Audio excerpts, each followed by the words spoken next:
ওরে বাবা, এখানে এত ভিড় কেন? চলো এক জায়গা থেকে ঘুরে আসি। কিন্তু কোথায় যাচ্ছি? এই যে জগন্নাথ দেবের কাছে চলে এলাম। আরে বাবা, ভিডিওটা তো দেখতে হবে, তবে তো জানতে পারবে। তাড়াতাড়ি স্নান করে নিলাম, এখন যাচ্ছে জগন্নাথ দেবের মাসির বাড়ি। আজকে আমাদের নিমন্ত্রণ আছে। তো চলো, বাড়ির সবাই মিলে বেরিয়ে পড়লাম। এই যে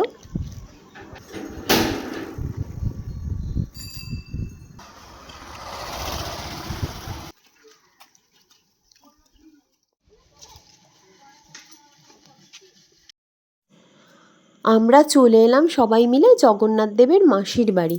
চলো এবার ভেতরে যাওয়া যাক, কি হচ্ছে না হচ্ছে জানতে পারবো।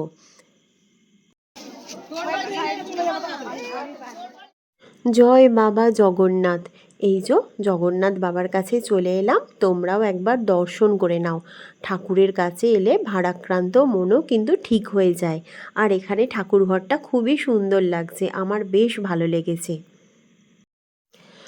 আর এখানে অনেক মানুষকেই নিমন্ত্রণ করা হয়েছে ঠাকুরের ভোগ প্রসাদ খাওয়ার জন্যে।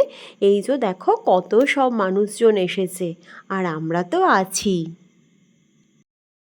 যেখানে ঠাকুরের ভোগ খাওয়ানো হচ্ছে সেই জায়গায় চলে গেলাম।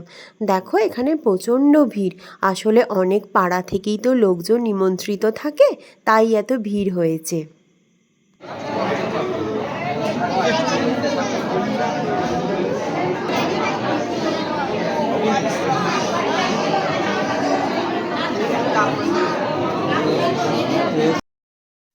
খেতে বসে গেলাম, আর ভিডিওটা এখানেই আমি শেষ করলাম।